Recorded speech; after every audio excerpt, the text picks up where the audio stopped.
अस्सलामु अलैकुम वरहमतुल्लाहि वबरकातुहू। उम्मीद करता हूँ कि देखने वाले तमाम अहबाब खैरियत से होंगे। तहरीक लबैक पाकिस्तान की कुछ अपडेट लेकर आपकी खिदमत में हाजिर हुआ हूँ।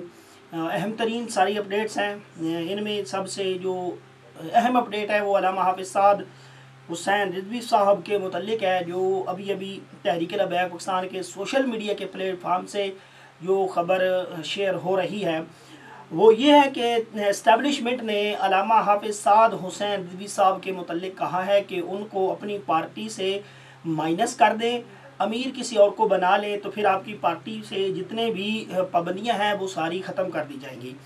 ये शूरा के हवाले से ये सामने आ रहा है, लेकिन तहरीक लबैक पाकिस्तान के कारकुनान जो हैं वो इस बात को मानने के लिए बिल्कुल भी तैयार नहीं है। जब से ये खबर चली है उसके बाद तहरीक लबैक पाकिस्तान के कारकुनान ने, सोशल मीडिया की टीम ने एक हंगामी तौर पर ट्रेंड जो ट्विटर पर है उन्होंने वो चलाया है। आज शाम 6 बजे ट्विटर पर ट्रेंड शुरू हुआ है और तकरीबन 15 और 20 मिनटों में ही जो हैशटैग था ताहयात रहनुमा साद रिजवी ये पैनल पर आ चुका था। उसके साथ ओनली साद रिजवी का भी हैशटैग साथ चल रहा है। ये तहरीक लबैक पाकिस्तान का जो सोशल मीडिया है ये ट्विटर पर अब टॉप ट्रेंड कर रहा है। इसमें उन्होंने अपनी एक हंगामी ट्रेंड चलाते हुए पोस्ट भी शेयर की है, वो भी आपके सामने रखते हैं। तहरीक लबैक पाकिस्तान के सोशल मीडिया की जानिब ये कहा गया कि वो कायद जो बदतरीन जुल्म की आग में भी ना पिघला, जो कैद की तारीख में भी ना झुका और जिसने इक़्तिदार की ईवानों में बैठे ताकतवरों के सामने अपना सर कभी ना खम किया, आज भी बातिल कुव्वतों की उस ज़ख्मी शेर से डर, घबराहट, बुखलाहट और खौफ इस बात का खुला सबूत है कि हाफिज़ साद हुसैन रिजवी महज एक शख्सियत नहीं बल्कि एक नज़रिए का नाम है। साथ में उन्होंने लिखा है कि तकरीबन 7 माह के अरसे की जबरी गुमशुदगी, गैर आइनी कायद और रियासती जबर के पहाड़, मगर हमारा अजीम कायद आज भी अपने मौक़िफ़ पर पहाड़ की तरह कायम है और अपने नज़रिए पर फौलाद की तरह डटा हुआ है और अपने असूलों से कदम भी पीछे नहीं हटाया। इसी अहद वफा के लिए मरकज़ तहरीक लबैक पाकिस्तान की जानिब से यानी कि ट्विटर ट्रेंड किया गया। तो ये तहरीक लबैक पाकिस्तान के कारकुनान ने इस खबर पर अपना फौरी जवाब दिया है कि उन्होंने तहरीक लबैक पाकिस्तान के जो अमीर हैं वो अल्लामा हाफिज़ साद हुसैन रिजवी ही रहेंगे। ये तहरीक लबैक पाकिस्तान के कारकुनान ने वाज़ेह कर दिया है। अब एक बात जो अहम बात है कि जब भी ट्विटर पर कोई ट्रेंड टॉप में लाना होता है तो उसके लिए लाखों ट्वीट्स दरकार होती हैं जो एक ट्रेंड को टॉप पर लाती हैं। तहरीक लबैक पाकिस्तान का सोशल मीडिया अब भी इतना मजबूत है। आप जानते हैं कि इतना जुल्म और सितम होने के बावजूद मुरीदके में क्या हुआ, तहरीक लबैक पाकिस्तान के कारकुनान के घरों पर किस तरह छापे मारे गए, इतना सब कुछ होने के बावजूद उनका सोशल मीडिया अल्हम्दुलिल्लाह अब भी मौजूद है, अब भी अपनी पावर में है कि 15 मिनटों में ही हैशटैग को जनाब वो लेकर आए पैनल पर। पीर हामिद सईद साहब, उनका जो तहरीक लबैक पाकिस्तान के मुतल्लिक एक वाज़ेह बयान सामने आया है, ज़रा आप उनका ये बयान भी समाअत फरमाएँ। बिस्मिल्लाहिर्रहमानिर्रहीम। फ़लस्तीन और गज़ा के मज़लूम मुसलमानों के साथ इजहार यकजहती करने और उनकी हमनवाई करने के लिए जो मार्च निकाला गया, उस पर जो जुल्म और सितम के पहाड़ तोड़े गए हैं, जिस तरह वहाँ पे लाशें उठी हैं, जिस तरह खून में नहलाया गया है, जिस तरह बराह रास्त उनको फायर करके उनको शहीद किया गया है, ये एक ऐसा अलमिया है कि जिस पर इंसानियत शर्मिंदा है।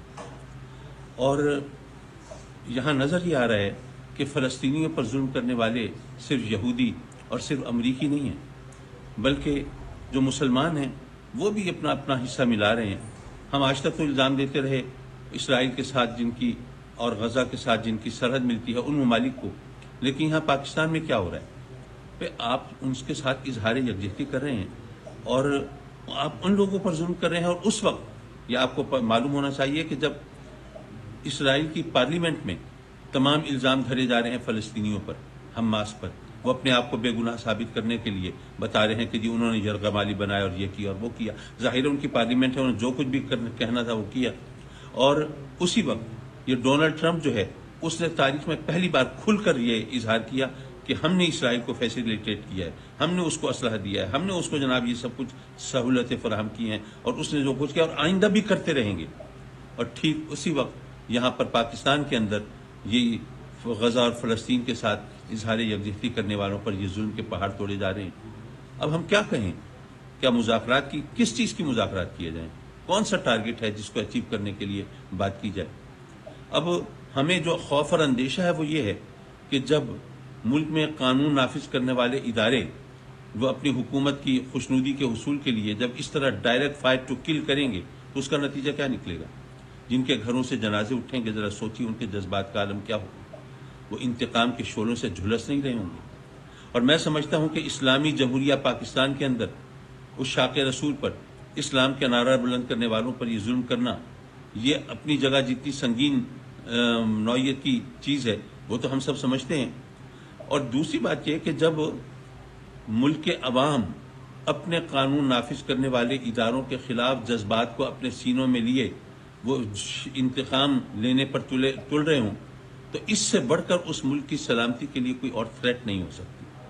تو اس لیے ہم حکومت سے کہیں گے وہ عقل کے ناخن لے، ہوش کے ناخن لے، اور کم از کم وہ ان مظلوموں، ان شہیدوں اور ان متاثرین کے ساتھ اظہار یکجہتی کر کے کچھ ان کے زخموں پہ مرہم رکھنے کی کوشش کرے۔ بہت تو پیارے دوستو، آپ نے پیر حامد سعید صاحب کا بھی جو کلپ ہے وہ بھی سنا۔ انہوں نے واضح طور پر کہا ہے کہ تحریک لبیک پاکستان کے ساتھ جو ظلم ہوا ہے وہ کہیں پر بھی اس طرح کا ظلم نہیں ہوا جو تحریک لبیک پاکستان کے ساتھ ہوا ہے۔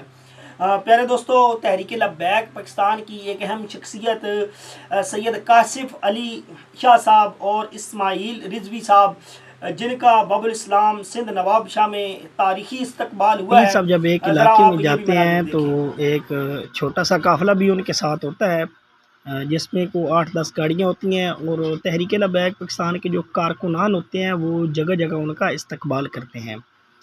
تحریک لبیک پاکستان کی جو شخصیت سید کاشف علی شاہ صاحب اور اسماعیل رضوی صاحب، یہ ان کے جو استقبال کے مناظر ہیں کارکنان کے ساتھ ملاقات کے ہیں، کیونکہ سید کاشف علی شاہ صاحب اور اسماعیل رضوی صاحب یہ دونوں تقریباً 7 ماہ کی ناحق قید کاٹ کے آئے ہیں۔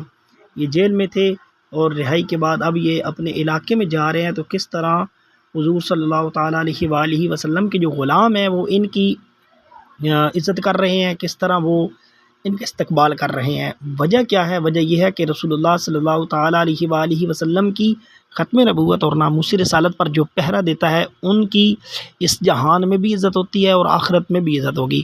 آپ دیکھ رہے ہیں کہ لبیک یا رسول اللہ کی صدائیں بلند کی جا رہی ہیں اور ان کے گلے میں پھولوں کے مالے ڈالے جا رہے ہیں۔ یہ ماشاءاللہ سیدزادے بھی ہیں، سیدزادوں کا تو ماشاءاللہ مقام ہی کیا ہے، لیکن ایک سیدزادہ ہو اور پھر ختم نبوت کا پہرے دار ہو، اس کی تو شان ہی نرالی ہے۔ اللہ تعالیٰ شاہ صاحب کو سلامت رکھے۔ تو یہ تھے شاہ صاحب کے استقبال کے مناظر۔ پیارے دوستو، سید کاشف علی صاحب اور اسماعیل رضوی صاحب کا بھی آپ نے استقبال دیکھا۔ جتنا کچھ تحریک لبیک پاکستان کے ساتھ ہوا ہے یہ لوگ باہر نہ نکلتے، لیکن تحریک لبیک پاکستان کی قیادت، کارکنان، ذمہ داران اب بھی اتنے مضبوط ہیں کہ وہ اپنے عزم کے ساتھ، کیونکہ ان کا عزم ختم نبوت اور ناموس رسالت کا ہے، تو وہ اسی جذبے کے ساتھ میدان میں اب بھی موجود ہیں۔ تو تحریک لبیک پاکستان کے ان ذمہ داران کا شاندار استقبال جو ہوا ہے وہ بھی آپ نے دیکھا۔ پیارے دوستو، تحریک لبیک پاکستان کا جو سوشل میڈیا پر ٹرینڈ چل رہا ہے آپ بھی اس کا وزٹ کریں۔ ویڈیو کے آخر میں ایک بہت ہی دل ہلا دینے والی ویڈیو آپ کے سامنے شیئر کر رہا ہوں۔ آپ نے اس ویڈیو کو لازمی دیکھنا ہے کہ علامہ حافظ سعد حسین رضوی مرید کے میں جب آخری بار جب آپریشن ہو رہا تھا تو اس وقت کس طرح گرے تھے، وہ مناظر آپ لازمی دیکھیں۔ اور تحریک لبیک پاکستان کے کارکنان کی رہائی کے لیے، قائدین کی رہائی کے لیے آپ نے لازماً دعا کرنی ہے کہ اللہ تعالیٰ تحریک لبیک پاکستان کے کارکنان، قائدین اور جتنے بھی بے گناہ اس وقت جبری قید میں ہیں، اللہ تعالیٰ ان کو جلد از جلد رہائی عطا فرمائے۔ امید ہے کہ یہ اپڈیٹ آپ کو پسند آئی ہوگی۔ اس کے متعلق اپنی قیمتی رائے کا اظہار کمنٹ سیکشن میں ضرور کریں۔ مزید اپڈیٹ کے لیے ہمارے چینل کو بھی ضرور سبسکرائب کریں۔ ملتے ہیں نیو ویڈیو میں، تب تک اللہ حافظ۔